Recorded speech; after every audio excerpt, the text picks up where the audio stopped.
My name's Bonnie. And I'm Carol Ann. And I'm Kathy. And I'm Colette. Today it's my very great pleasure to introduce you to my friend, Lynn Kowal from Kenora, Ontario. I have known Lynn for approximately 15 years, but just recently have gotten to know her even better, and she has become a precious friend to me. She has an incredible story. She has written a book. She's gifted musically. She and her husband have a wonderful ministry in Kenora where I get to attend in the summer times. I know that you will enjoy reading her book and hearing her story. I don't know if you're familiar with Paul Harvey, but at one time he had a program called Now You Know the Rest of This Story. So I'm looking forward to hearing the rest of Lynn's story, and I know that you will enjoy her as much as I do. Lynn, I've already said how excited I am to have you as our guest on Recovering Your Voice. This morning, I was remembering how gracious and kind you have been to me and very precious. I consider you to be a very precious friend. And I am excited to hear the rest of your story. It seemed every time I heard about you or we talked about you, I would learn another facet about you, like a well-cut diamond. And I'm thinking it must have started a while ago, your story. I think you and I are about from the same age group. So no doubt we connect on that level as well. Yes. But we have been trying to do this interview since September, I think, right? So it's been a while in the making and there's been all kinds of obstacles. So we just want you to have free flow. I know you have copious notes. You're always very well prepared. So go ahead, tell us the rest of the story. Well, thank you very much. I certainly feel honored that you would want to know about me. I had the privilege of living in a good family. Both of my parents worked, and my brother and I were able to finish grade 12 and then attend university. I'm very thankful for that good opportunity, that good background, that good upbringing that I had. However, during all of this time, my mother battled with brain tumor. In 1959, my mom was first, when she was first unable to function because the brain tumor in her brain stem was growing, the doctors could do nothing about it, so they sent my mom home to die to her mother's house. My father, because this was in Kingston, my father walked the streets of Kingston asking God to spare my mother's life, at least until me and my brother grew up to be a little bit older children. God answered that prayer of my father by giving my mom 20 years more. During those 20 years, from 1959 to 1979, she recovered her voice long enough to be able to return to her job as a much-loved social worker. And she even joined Toastmasters Club, a woman's public speaking organization, where in 1968, she not only learned to overcome the effects of the brain tumor in her brain stem, but she became the first Canadian woman to win the international speech competition. I am so proud of what my mom accomplished. When I was 5 and started school, I learned to spell my name, Lynn. And so I decided, since the only book at my disposal was the grade 1 reader, I decided to look in that book and see how many times I could find Lynn. but I couldn't find it. I found Dick, I found Jane, I found Sally, I found Spot, I found Puff, but no Lynn. So I went to the teacher. I said, "Excuse me, there is no Lynn in this book." Being the wise teacher that she was, she replied that my name wasn't written in the book because the story wasn't about a Lynn. But would I like to write a story about a Lynn? She became my first editor. She asked me to speak about anything in my life, and she would write it down on a big piece of foolscap paper, and she became my first transcriber. Then she pasted that paper on the door of the grade 1 classroom, and she became my first publisher. So by 6 years old, feeling that I had conquered everything that was available in the publishing world, I didn't do anything more in writing until I was 35. We moved from Manitoba here to Kenora, and that's when I started again writing. But when I was 9, a classroom teacher said, "Lynn, you have a nice voice. I think you should take singing lessons." So she hooked me up with the lady down the street, and for the next many years, I sang by taking lessons, but then in every church function, recital, for many years after that. Then in 1980, I married my husband, and we moved to a little town in Manitoba where my husband provided us with a hot tin can to live in. And I mean a mobile home. But it was an inexpensive one, and we were on the top of a hill with no shade. And in front of us, across the highway, because we were on a hill, was a wheat field. So one day, I was practicing singing, standing in the mobile home that overlooked the wheat field. I was standing at the front window, holding my baby in my arms, balancing my toddler at my feet, while the dog was slobbering on the red shag carpet beside me. I looked across the wheat field and I said, "God, how come nobody important ever sees me?" And I heard him say, "I see you." I said, No, somebody important." He said these words he never has spoken to me, but it was just kind of these words came into my mind. "Do you see that wheat field in front of you?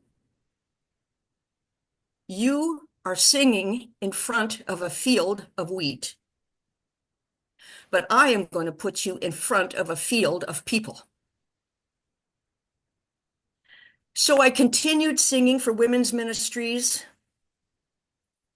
from the time I was 9, singing. And I had a professor of the college, because Brandon was known for its music department. A professor in that college gave me lessons because even though I wasn't in the music program, he said, "Your voice is worth some work. You'll never be an opera singer, but I want to work with your voice as long as I can." And I thought, I'm glad I don't sound like an opera singer. I don't like opera. But I'm very thankful for the very technical, difficult work he put me through when I was 18, 19, 20. So anyway, we moved to Kenora, and I was singing for a lot of women's ministries, Women's Aglow, Christian Women's Club, many women's ministries. And even while I had the babe in my arms and the toddler at my feet, in fact, my toddler broke away from my husband one time and crawled up on the stage while I was singing and then smacked herself against my leg. So I just carried on with my toddler hanging around my legs and singing to the audience because that was the most natural, kind of like Loretta Lynn, where she did it in front of her children in the trailer. I did it in front of the audience with my baby, grabbing around my leg, just normal, like in the trailer. And so in 1985, I was asked to be a guest soloist for the Women's Aglow ministry to women. And one by one, the different chapters in Manitoba asked me to go there and sing for them. So I did. For a number of years, I traveled all over southwestern Manitoba and sang for the Women's Aglow chapters. I also appeared on It's a New Day, which is a television program by Willard and Betty Thiessen, and I performed on their stage as well. I would leave my trailer at 6 a.m. and drive to Winnipeg and sing and then drive home and be attacked by the slobbering dog and grateful children. Then in 1987, we moved here to Kenora. In addition to the singing that I did all of those years, right, for Women's Aglow, and I began to write again. I was now 35, and I began to write. I began to write little stories about Frank and me, about our children, and I just gave them to my friends. Then I even decided to help myself out. And I went to different people's mailboxes that I knew, and I put them in their mailboxes. I didn't wait for them to come to me. I went to them, put them in the mailboxes. Then when email came in the 1990s, I ended up writing for an audience of about 70 people. 70 people wanted to read my email with the stories. And I had plenty of raw material to work with because Frank and I took over Jubilee Church in 1999. And I don't know if you can see it, but there's pictures there of people on the street lying in front of our door. We used to call our church from a tavern to a temple because it was the Knights of Columbus Hall where they used to have a lot of parties and drinking. But more than that, the people on the street, like you saw that picture, would lie on our steps. So I began to write stories of these people through the 1990s, but mainly 1999 I started that because that's when we began Jubilee Church, was 1999. We took over from a native man who had a ministry in Kenora called Kenora First Nations Apostolic Church. He did it, and we came and helped him. But then he took off, and he left my husband holding the bag. My husband was a vacuum cleaner salesman, even though he and I were strong Christians when we met. He was a vacuum cleaner salesman because he had to put money on the table for us to live. And this minister, this native man, left town with my husband holding the bag because we helped him. We helped this native man. And then Frank had to take over. So from 1999 to 2006, Frank worked the day job. I worked a day job. And then he went out all night long to care for the people that were drunk, frozen in the snow, hair sticking to the sidewalk. In fact, the OPP and the city police had our phone number on speed dial. They used to call us all the time. And one time, Frank was in his van driving by an OPP cruiser, and they were shoving a man who was intoxicated into the cruiser. And he looked up and he said, "Oh, hi, Pastor Frank." And then the OPP officer said, "Hi, Pastor Frank." And Frank just had to say, "Carry on, carry on." So we were well known about in our area. And then one of the people that we helped began to put up notices on every restaurant. You know how sometimes you go to a truck stop and a restaurant has business cards? They put, "If you need help, call Pastor Frank." So in every restaurant from Regina to Toronto, this little card was, "Call Pastor Frank." I expect, I don't mean to be rude, but I expect it was even on the bathroom walls. "Call Pastor Frank. If you need help, call Pastor Frank." And so for many years, Frank worked around the clock because we couldn't do the ministry full time. The people were incapacitated on the street. We had nothing. But then one day, a man who had means, he couldn't do what we did, but he had means. So he sold one of his businesses and gave us $100,000. And we used that to buy the building. Now, the building, the Knights of Columbus building, was selling for $250,000. And of course, we didn't have anything. We used this man's gift to us as a beginning. And then Frank left his job in 2006. And then we began to just pay the interest.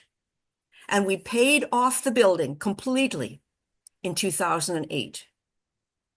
So $225,000 building with nothing, and we paid it off.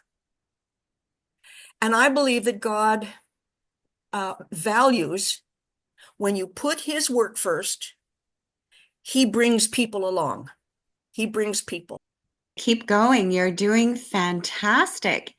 And did I hear that you had a traveling season with Yes. a musical group? Yes.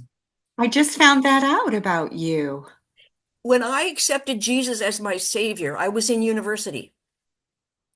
And then I had an injury with my spine. So I had to go home to Brandon, where I lived. And I thought, what am I going to do with my life? And my aunt said to me, "Why don't you join Covenant Players? They are a theater group, but they also do music." So for the next 3 years, I joined Covenant Players, and we sang in army barracks, on the back of trucks. We were based in Los Angeles. We sang everywhere in United States, not in Canada. I mean, I was in a group that couldn't come to Canada because that's where I was from, and they didn't want you to leave, not to leave the other people hanging. So I performed 300, 400 plays on the back of whatever people would ask us to come in. And it was all original material written by Chuck Tanner, the man who owned Covenant Players. But that was my first introduction to Los Angeles. And I found it interesting that when I decided to publish the book, publish these stories, I decided to cast my bread on the water, and I threw the book as far as it could go. Not literally, but I tried to find a publishing company and it was Los Angeles that it landed in. So there is some connection between Lynn and Los Angeles. When I was in Facebook, okay, every day I wrote a story, something about our life. And then Facebook began to put ads for publishers. And one of the ads for the publishers was the American Publishing Corporation, Inc., based in Los Angeles. They read a story that I sent to them, and it was about a woman in our church a true story, who was trafficked from Kenora to Niagara Falls to New York City. And she escaped and got back to Kenora by hiding in different drug houses while the pimps helped her, and she got all the way back to Kenora. She started a new life, trying to start a new life, had a boyfriend, thought he was wonderful, but he turned out to be worse than the pimps that she was trafficked by. So she heard about Jubilee Church because my husband had, people say, Pastor Frank, go help somebody, go help this girl, go help that mom. So he'd heard about her, go and help her. So he did. So for 3 years, we took food to this woman when she was back in Kenora, and she had babies and kids by now. But the new boyfriend in Kenora was terrible, and so the children had to be taken away. And then finally, he threatened her life, and she ran away, but she ran to our doorstep in Jubilee Church. We welcomed her in. She lived in a tent in our sanctuary, and we helped her and everything from that time. So that story was the one that I sent to the publishers in Los Angeles, right? Their name is American Publishing Corporation, Inc. I sent that story to them because trafficking is everywhere. And to me, it wouldn't matter what city you come from. People could identify with a story. And I needed that publishers to identify with the story if they were going to publish my book. I needed to have something that was universal. So the woman gave me the permission. We published that story. And it's just amazing. It's just amazing. She got back again, like I said, to Kenora. We helped her with her children. And then unfortunately, she had another boyfriend who treated her really badly. And we had to rescue her again. As I said, she lived in a tent in our church. But she's better now, better life now. And she has an apartment to live in. So Frank and I take a little bit of happiness from the few successes. Our story is 99% difficulty and waiting on God, and 1%, oh, thank you, that's great, that happened right away. And I find that with both Frank and I, we have to be willing to say, not my will, but thine, not my timing, but thine. Just keep me faithful every day to what you want me to do, and I'll carry on. And then you provide the successes without me watching. I just carry on. You provide the successes. And one day, a friend of the family who married a very wealthy person in Canada, I talked to her for years because she was a friend of my mother's. They'd grown up together. And I talked to her and I told her about my ministry and the book. And she gave money anonymously, like the other person who bought the building. This woman gave money anonymously to help us.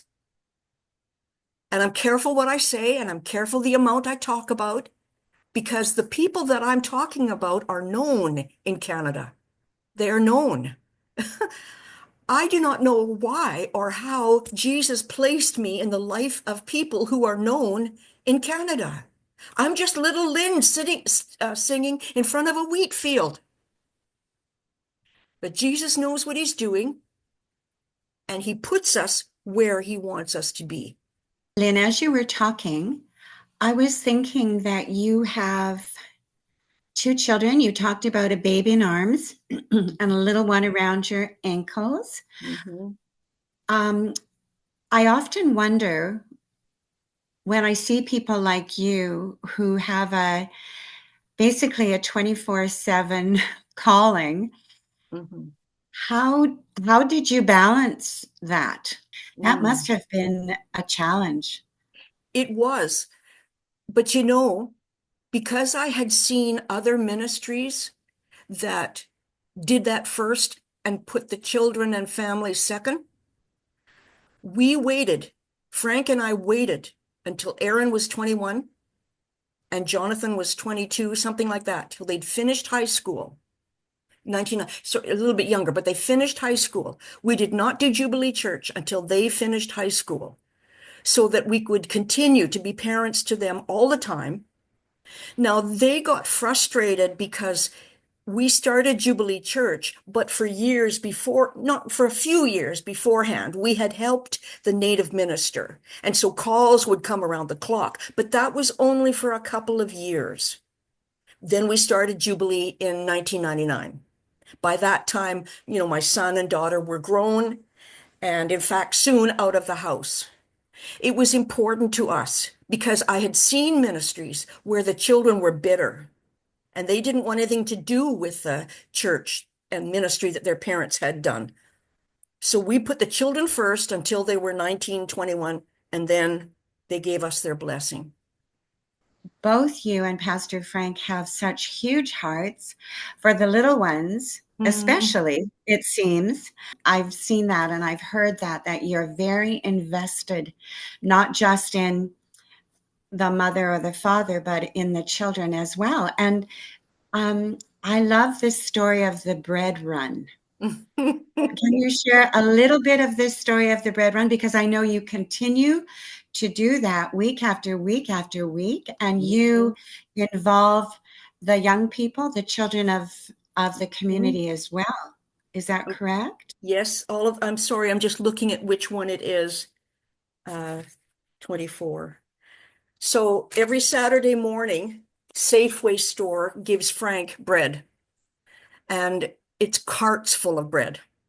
And in the past, they would just give it to a church and the church would put it out on the table. But Frank decided to put it in the van and go to the homes where the single moms live. So that's why we called it the bread run. It's taking bread to the single mothers. Every Saturday morning for the past 25 years, my husband Frank has driven to Safeway along with some of the young boys in our church, where they load up between 75 and 200 loaves of day-old bread, and then they go off on the bread run. They all head out to the homes of single moms and shut-ins who are waiting for them. The children in the neighborhood recognize my husband's van when they see it coming, and they all yell, "The bread man's coming, the bread man's coming." So they all run around through the neighborhood. Jesus said, "My food, my bread, the staff of life, is to do the will of him who sent me." So a few years ago, I saw on the TV that many hungry Christians were flocking to a certain city in the United States in order to be in the audience of an evangelist who was performing acts of healing. They were going there to get bread. And I so longed to go too. I wanted to go somewhere too. But God is really good.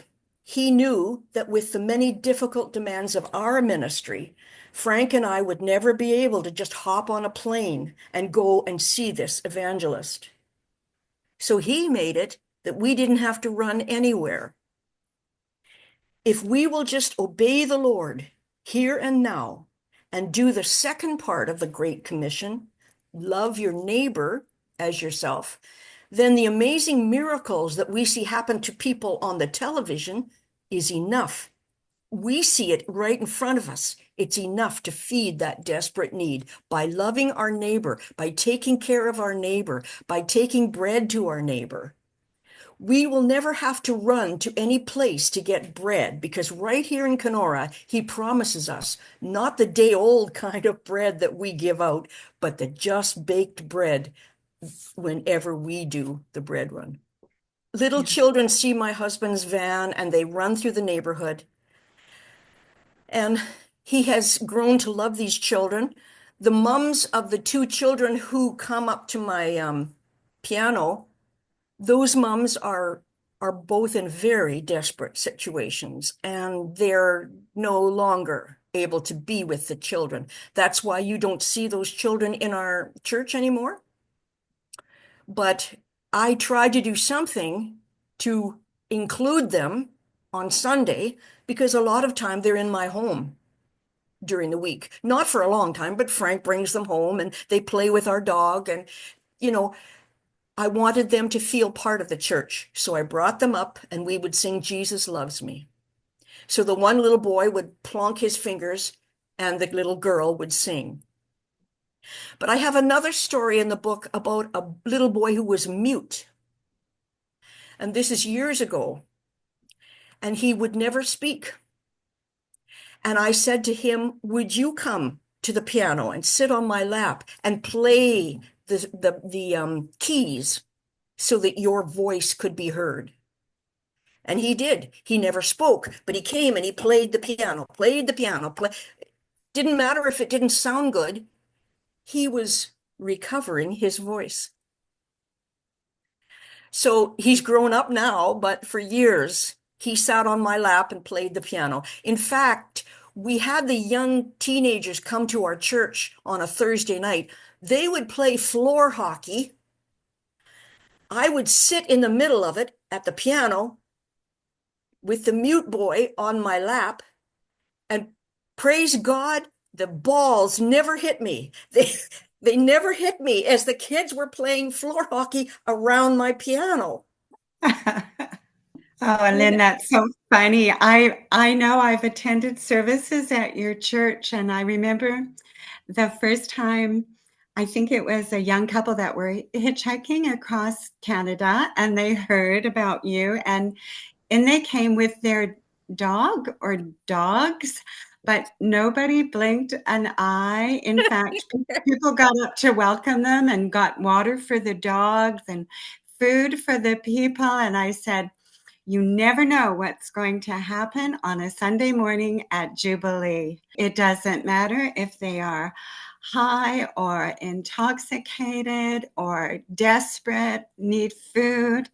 Someone always gets up and right in the middle of the service will go and help them. And if you are singing and playing, you just keep on. If Pastor Frank is preaching, he just keeps on. Hardly anybody even blinks an eye. It's like no other church that I've ever attended. I absolutely love it because you are doing the will of the Father, right? Everyone is welcome. And if it's at all possible to meet their needs, I know you've dropped everything and driven people to their families in far out reserves or to the city 2 or 3 hours away, just or provide bus fare. And you have all these clothes, and I've seen electrical appliances like fridges and washers and dryers are available to whoever needs it. And I remember the goodness of God before COVID. You were providing lunch after service on Sunday and would transform the sanctuary into this huge dining hall. And people began to line up. And not only did you feed the hundreds of people that were there, but people would ask for takeout to be able to take back to their family members who were ill, or if it was a terribly cold morning and it was too cold for some of the elders to get out. You were running a takeout, dine-in, full service with entertainment, often singing or playing or making music, and the couches along the side would be filled with people, moms nursing their babies, needing diapers. You had diapers. It really was the church in action. Is that a good way to put it, Lynn? And you've done that very much, Kathy. That's a good way.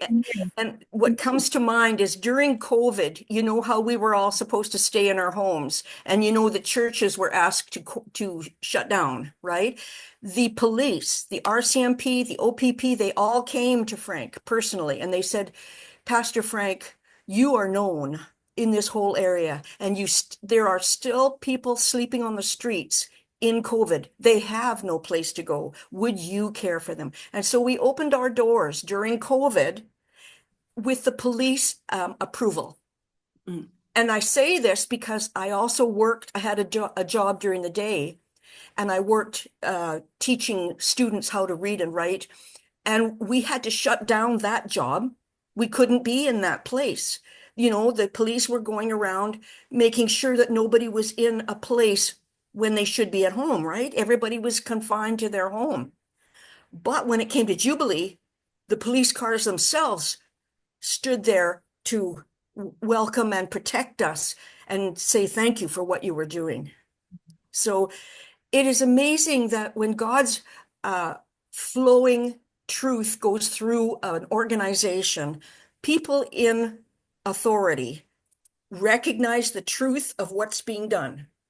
People are people no matter what their uniform, and they recognize the truth of what's being done, and they accept it because too many of their charges, their problem, their job is not taken care of if they don't help us, if they don't give permission.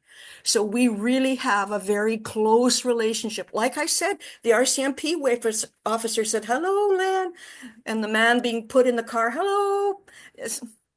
So Frank and I really are touched.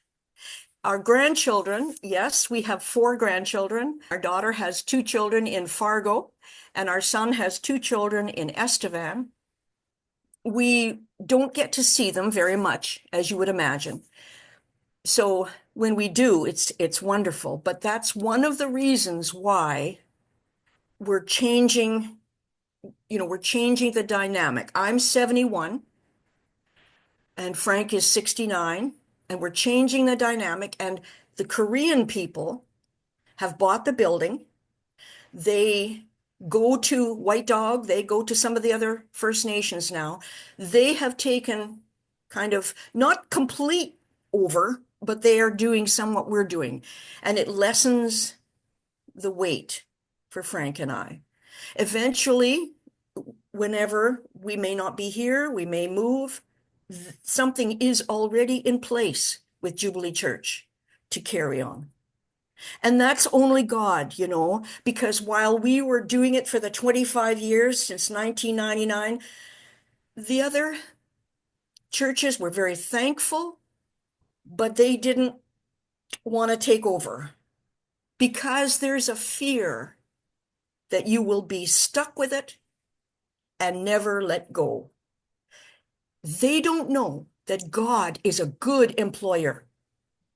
If our human employers can give us a raise, God thought of that. Can't God be a good employer? Yes, yes. And people are afraid to work for God because they think they'll be stuck there forever. Frank and I are not afraid. God is a good employer. And even in our condition, we're not another church offered, not a single one. He brought them from Toronto. And even then, the young man who said, "We are going to take over," he said, "Because I don't want to stand in front of Jesus and him say, 'That was an opportunity for you to continue to serve.' And you said, 'Oh, no, no, that's too much.' No," he said, "no matter what it takes, I will obey you, Jesus." The young Korean people. And that's what Frank and I had said because we didn't want to stand in front of Jesus either and not obey him. Lynn, when you talked about how God was so good to put all of that together in an answer to your prayers, that was just at the 25th anniversary, right? Was that all happening around the 25th anniversary of your church, of the celebration of Jubilee Church? It happened before then because Nathaniel came a few years before, right? Yes, And yes. we are just, he has bought the building. He is the landlord for all of the apartments upstairs that we have. But we used to be the landlord. In fact, Frank would sit in the hall as the drug deals are going on, and then the drug dealers are saying, "Who's that guy in the hall?" And they say, "That's Pastor Frank. He's the landlord here." And so soon, all of the drug dealers left. They left our apartments. So now there's nothing going on there now that we know of. I mean, Good, good. We all just did what we could with what we had.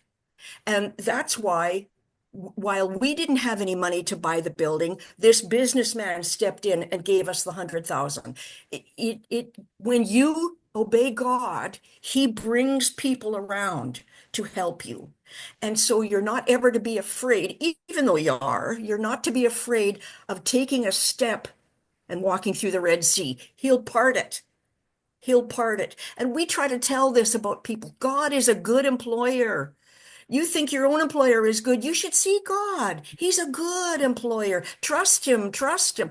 And they decide whether they take our word for it or not. Nathaniel has taken our word. In fact, there's a whole Korean church in Toronto behind him, watching to see what happens with Jubilee Church in Kenora. And in Wow. fact, they paid our way down to Toronto to talk to them. What is this? You've taken one of our men and now he's doing it up there in Kenora. What is it? Who are you? So we spoke to them and told them who we were, and I showed them the book. So And I have met them, and they are a precious family with young children and such a heart for the First Nations people. Beautiful people. Lynn, as you were speaking, I suddenly remembered, and I think I alluded to it before, when I was in a tough situation, didn't really know you, but we have a very dear mutual friend. And she said, you need to call Pastor Frank. And I had not met you, but I called and I explained my situation, that I had an opportunity for work in Kenora, but didn't have a place to stay at that time. And without really even knowing me, just on the word of my friend, Pastor Frank was willing. And he did say right away, I need to talk to Lynn about this, which which I so appreciated him saying that. Very wise man you married. He did get back to me and say, we won't see you out on the street. Yes, you can come and stay with us. And I remember that thinking, oh my goodness, what beautiful hearts you have. And then did I hear, is it townhouses that you live in? Had a terrible fire. mhm, But wasn't it a miracle that you mhm, were spared? Like, I mhm, understood it was extremely serious, and mhm. somehow you and your property were spared. Can you Yes. tell us about that? That was a miracle. Yes, thank you for asking about that. It was a hot August night in 2001, and all of our townhouses are attached, like townhouses are, right? There's 10 of them. And in the middle one, right in the middle, it caught on fire. I don't know how, but it caught on fire. And the young man jumped from the second balcony from our bedroom down 16, 20 feet to the ground behind, and was running and yelling, fire, fire, get out, fire, get out. Now it's a hot August night and it was like 2 in the morning. So I could hear him because our window was open. I could hear him. So I woke up Frank. We woke up the children. We ran out the front door, and then Frank went one way, like down the rest of the five. I went the other way. We got everybody, get up, there's fire, get up, get up, get up. And we were able to tell everybody, and everybody got out except the apartment, the townhouse where the fire had started. Those people perished. We were standing on the street. All of us were there, except, unfortunately, those two that had perished. And the fire was coming, because townhouses are attached. The fire was coming slower, and finally my son said to my husband, Dad, we need to pray. And it's humorous, but Frank and I needed the insurance to pay off the house. So we said, it's okay, Jonathan. We need the insurance. He said, no, Dad, no, we need to pray. So Frank and Jonathan took hands on the street and prayed. And the fire stopped and went straight up into the air. It went straight up at a 90-degree angle and kept burning on itself. And it's hard to show you the wall here, but it came right to the wall and went straight, I mean, the roof, like there's a roof above us, right? It came to and went straight up into the air. And I found out later that one of the people that we thought on the street was with us, right? They weren't. They were in their townhouse right next to us, not the ones where the people had died, but the ones right next to us. They didn't hear everybody yelling. They didn't even, the police barged through their door finally and said, "You've got to get up." And they did, and they dragged the people out of the house. But it was my husband and my son standing on the street holding hands, praying, that got the police to get into the next one right next to us and get them out in time. Because the one next to that is where the people had perished. I hope I'm explaining it good enough. So that's an amazing story. I'm sorry that that happened, but Yes. what a display of God's goodness to your family in answer to those prayers. Yes, and I am thankful that there were witnesses, that the police, the fire department, there were credible, working people, witnesses that saw. So it isn't just a story I made up. Oh yeah, the fire went straight. No, they saw that. They all saw that. They stood on the street, their mouths hanging open with the fire going straight up in the air. And God is amazing. I think I was at a service in the summer. I only get to be with you in the summer when I go out to Kenora, and I so look forward to every weekend being with you.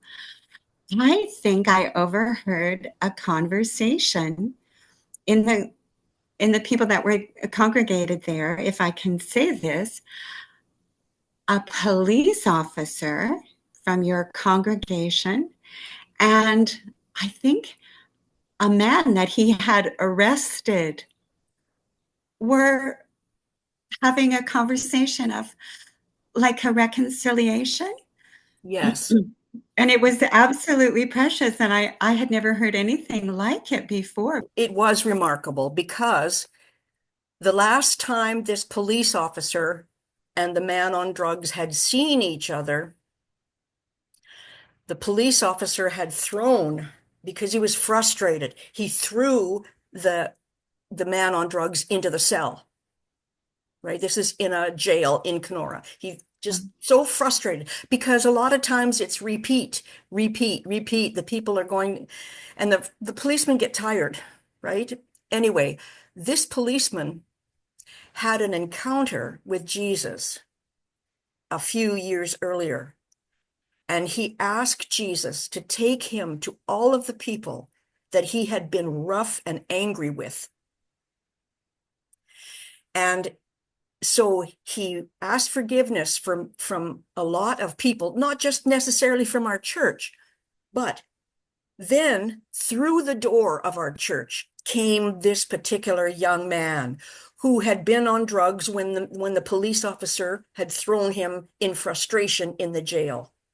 The police officer had left that job and he was now doing something else. But the point is, he lifted his head up when he was sitting in our church, and in the door comes the man that he threw in the cell. And he was just so mortified, but happy because he's got a new life now, Mr. Policeman. He's got a new life. He believes in Jesus. He's got to live it, right?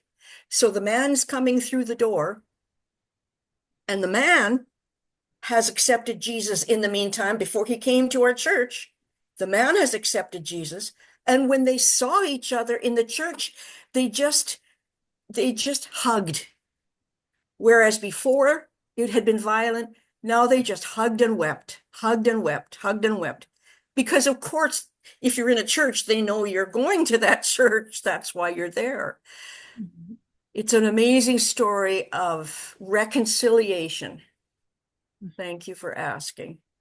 Well, thank you for providing that safe place for people to be able to do that without judgment. I've seen people come through the door, and sometimes I think, oh my goodness, is there going to be trouble? Is that person going to have to be kicked out, really, because of their behavior, because of drugs, because of alcohol? I mean, your church is located right in the heart of the city where there's so much addiction. And yet I have only ever seen someone get up and put their arm around that person and often take them, I think, into the kitchen and make them coffee and food. And it's just totally opposite of what one would expect. I've been in churches, many churches, where there's a coldness. And if something untoward happens, there's a stiffening that happens because this is difficult. This is untoward. This is not a nice, quiet church service. And one time I read about a man who was drunk. Well, I don't know if he was drunk, but he was homeless and he was dirty. And he had just become a Christian, and he walked down the aisle of the main aisle of the church and sat down at the front and went right on the floor and was listening to the minister. And then one of the elders got up from his seat and he walked over, and everybody thought, oh, he's going to kick him out. The elder's going to throw him out. The elder's going to, say something. But the elder sat down beside the man, and they both listened to the sermon together. And that picture has stayed with Frank and I for 25 years. We get frustrated. I don't want to give a wrong impression. I mean, we have lost patience a number of times because we're the only church that's open. So a person doesn't get free from his drug addiction or alcohol right away. It takes time. So he remembers, oh, I'll go back to Pastor Frank's church, but he's still drunk. And then he comes the next week, I'll go to Pastor Frank, but he's still drunk. So that's where the long suffering comes in. And that's why long suffering is the last of the gifts, to be given, to be shown, because it takes all of the other ones to make it to long suffering. And my husband has an incredible, miraculous ability to suffer for a long time on behalf of another person. Yes, I've seen it in action, and I've thought, how is that even possible that he stays so calm and so loving and so gentle? But that fruit of the Spirit, I believe, works as a magnet that people keep coming back and keep coming back and know that you are a safe place. I remember stopping at a friend's house, and there was a young woman who was quite, I believe, struggling, and she said she needed help, and she had wanted to get to Jubilee that morning, to the church. She was there, I believe she had just been released from jail, and she wanted to get to Jubilee Church. And we stopped in there to that home where she had plunked herself down on the back step and was crying. And we said, my friend and I said, how can we help you? And she said, I was trying to get to Jubilee. I kept hearing that if I could get to Jubilee, I would be okay. And it just happened that Pastor Frank was passing by. Do you remember? I do. And he pulled up in the van, and he stopped, and he opened the door, and he said, how can I help? How can I help? He heard his name. And we said, oh, there's this young woman sitting here who has been wanting to get to Jubilee. And he said, okay, we're just going for burgers. He had a pile of kids with him in the van, and everybody moved over. And he said, do you want to come for a burger? And she said, yeah. And it was just perfectly natural for him. He didn't get out and ask her where she was from, what was she doing. There was none of that. It was just like, come on, there's always room for one more. And if you're hungry, I'll feed you. So jump in. And she said, oh, I love burgers. she and her partner both got out of jail, and I think I had the privilege of meeting them, and they were getting their lives together. Mhm, I know she had a good job. mhm, You must have mhm. helped her get a good job, like out of prison. And it always amazes me that I never know what kind of setup you're going to have in the church. Either, I mean, I've gone downstairs at different times, and there you've had different folks living down there, and then you'll have partitions and temporary tents set up in the kitchen and the back of the sanctuary with different people Mhm. living there, and dogs. Like I Yes. just I Well, so admire you. thank you.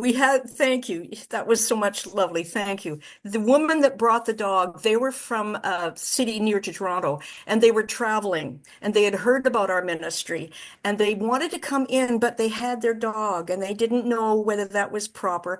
And we said, look, the Lord Jesus makes all creatures. Bring the dog in. And they were very good. The dog had gone to the washroom before he came in, and he just laid down on the floor and listened to the sermon. And God is amazing. When we give him the problems like an animal, we give it to him. He takes care of it. He calms the animal down. They play by the rules. So yeah. And this young woman that you're talking about, she and her partner, they are now down in, I don't know if it's Thunder Bay or Toronto by now, but they are, and they are working in a food industry together. So we had a call from two women whose lifestyle is not what we would choose.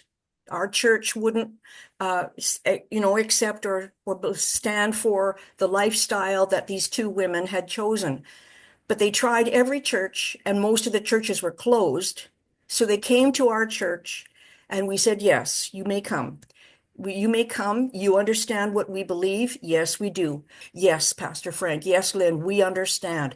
We will not engage. We will sleep in different places. We will honor you because you took us in. So that was an amazing situation. And Frank even ended up driving them to Thunder Bay so they could get more help. But another story I wanted to tell you just happened a couple of days ago. It was two semi-drivers.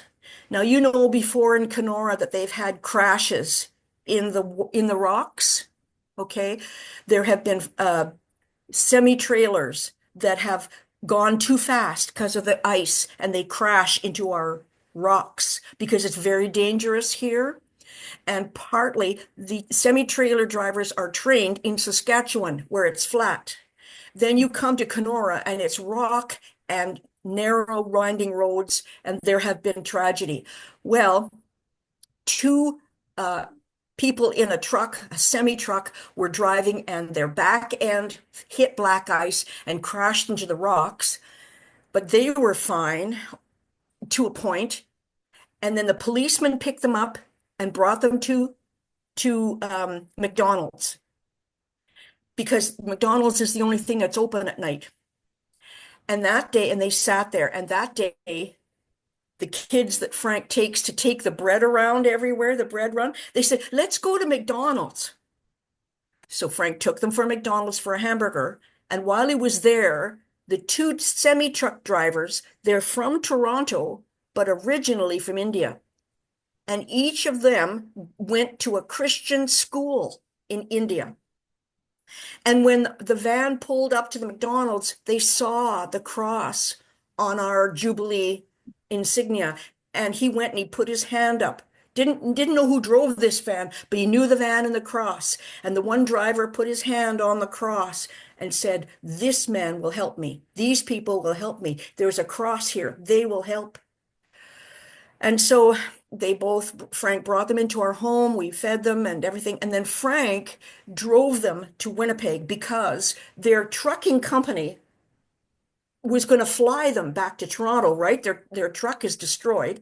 They were going to fly back to Toronto, but it was because the one man had been educated in India in Christian schools that he recognized the cross and the flame for Jubilee Church, and he said, these people will help us. You can't buy advertising like that. It's only Jesus that, will you, if you act the right way, he adds. I'm forgetting the scripture, but he adds to you day by day if you do this, if you do the gospel. He adds to you people and situations where they can accept Jesus and things like that. So we were just astounded that these East Indian people from India put their hand on our van and said, we know these people will help us. Amazing. That is an amazing story. And that's like the front of your book, right? Isn't that what your book says? It's amazing. Yeah. The good news is amazing. Now you just have one book written, but it sounds to me like you have enough material for another book, Yes, Lynn. I do. And I'm so thankful. I am so thankful that I'm married to a man who is a minister like this, where we get raw material every day, where I'm allowed to write about it. After 35 years so I've got raw material. I'm a seasoned pastor's wife. I'm learning to write, but I cast my bread on the water to Los Angeles, and they're helping me. All of the details of a writer's life have come to me. I haven't gone out other than throwing my bread on the water, to Los Angeles and American Publishing Inc. writing back. Jesus has brought it because he says he'll add. When we do the right things, when we work for righteousness, he will add to us what we need. And that is what has happened with me. Amen. Agreed. Your sense of humor is so unique. Is that a good word to say? Like Thank you you. have an incredible way of telling stories. You have a way of bringing a very serious subject and then kind of lightening it a little bit with a little bit of humor, and then coming in with a big pow. So is that okay to say? I think the girls would agree with me that have read your stories that it's not light and fluffy. Your stories are not light and fluffy, and yet you have an incredible way of weaving humor through it and life application as well. Thank you very much for how you're feeding my heart, Kathy. Thank you. Oh, Thank you. well, you have blessed mine so much. And I have to say that I love the way that you and Frank treat each other with such respect and obvious adoration, like a couple of real sweethearts. And with that, I'll let the others jump in. Okay, Lynn? Thank you. Okay. Thank you. I, like Kathy, love just the feel of your relationship with your husband in this. And I have a gift for you. Just touches my heart so much. Okay. And then the other one was, I honor that you not only share your stories, but you share the stories of your student. And Wedding Through the Window made me melt. Absolutely made me melt and shed a few tears because that's just where I'm at right now. I honor you guys. I really honor you guys. And yeah, you have an amazing gift there. Thank you. In Wedding Through the Window, we have people that sit on our porch before, they're drunk and they sit there. And one young man was sitting on our steps, and I went up to him, and I was in a good mood that day, so I was polite. And I said, "How can I help you?" He said, "I know you." He said, "You do?" He said, "You used to bring us food when I was little." I said, "Oh, that's wonderful." And he said, "I'm here to see Pastor Frank because I'm going to be married." "Oh, that's wonderful." I said, "Okay, that's great. I'll get Frank to call you." "Okay." Well, between that day when he saw me and the day when he wanted to get married, he got arrested. And so he was in the jail cell. And Frank decided, because you might as well strike while the iron is hot. He decided, if you want to have a wedding, I'll do it while the bride is standing on one side of the glass and you're standing on the other. You know, he had a bit of a relationship with us, right? Because I had taken food to him since he was a little boy. So Frank stood in the jail cell, right, where there's glass in between, and he got dressed up, my husband, and he had the book and the Bible, and he conducted a wedding service, and then he got to the part where you may kiss the bride, and the bride put her hand up on the glass, and the groom put his hand up on the glass. And I said in the story, they embraced through the glass like we see through the glass darkly now. But one day they will embrace face to face as we will embrace our Savior face to face. Thank you. That is a beautiful story, and I love you celebrating. It's not just about your stories. You believe in the power of the story. Yes, And I yes. love that. I love it. So thank you. Thank you. I'm so thankful to Jesus that he has provided everything in my life, even including a husband. And that's where I talk about it as well. I had traveled with a theater musical company for 2 years after I was saved in university. And I'd had men in the United States say, Jesus told me I'm to marry you. But in each case, the man did not live like he said he did. So I said, no, that's it. I'm going back to Canada. I was born a Canadian. I'll go back to Canada. And Lord, you pick the husband. But instead of some random Christian man saying, God told me, I'm going to say a secret code, Lord. And the man that you want me to marry, he'll say that secret code because that's the only way I can trust you've put the right man in the situation. And I leave the choice of my husband to you. And so I was in the church in Brandon. I was leading worship, and he came a number of times and sat in the back. He was a mushroom farmer, my husband. And he came to Brandon from his little town in Wawanesa, and he would sell mushrooms. But he found our church because our church had a movie one time of Johnny Cash, his road to redemption. And my husband came to that. So he remembered our little church. And he was in the back of the church one morning.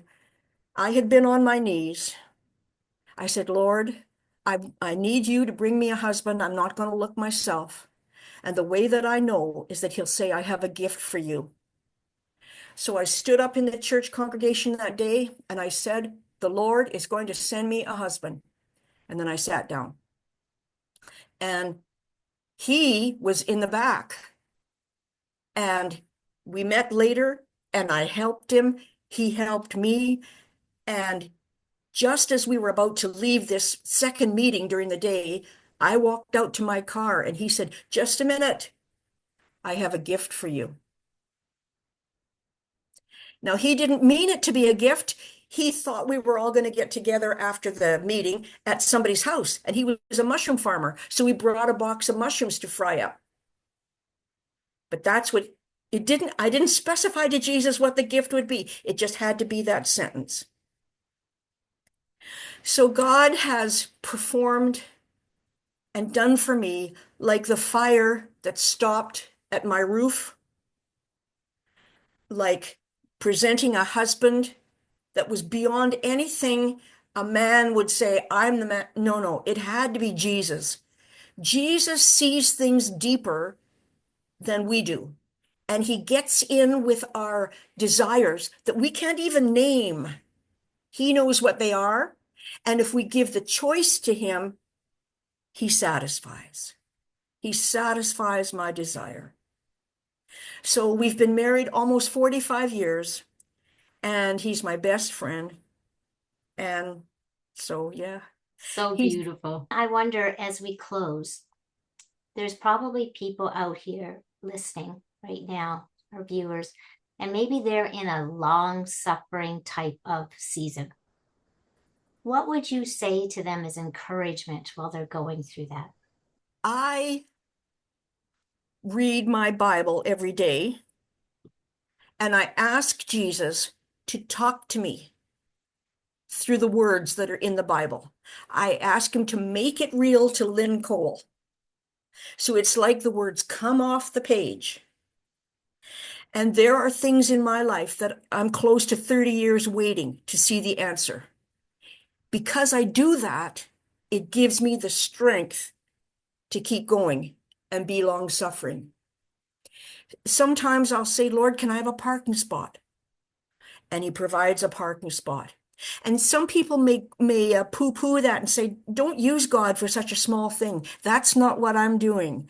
When I'm asking him for a parking spot, I'm cementing the relationship between God and me until I get that other amazing answer I'm waiting for.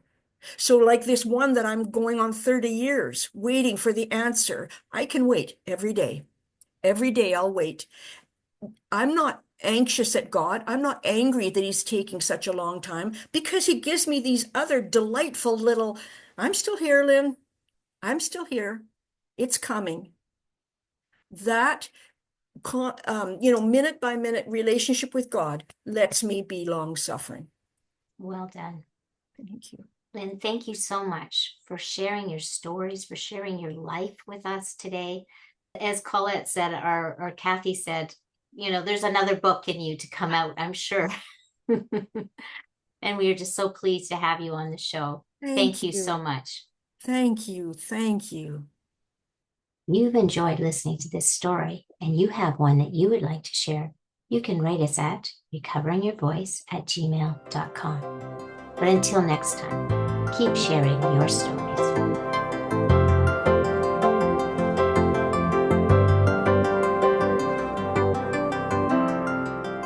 My computer would not cooperate in any way. It wouldn't even accept me. Oh, she's frozen again. Yeah.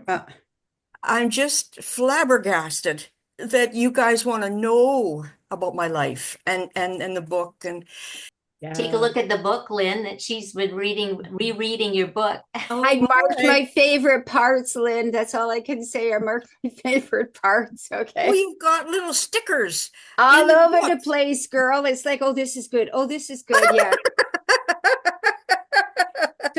Okay, well, I can see all of you, but you from time to time look like you're in the movie Frozen. So I did write out, something about my writing and singing past, I mean, it's 40 pages long. It started when I was 5. I'm teasing.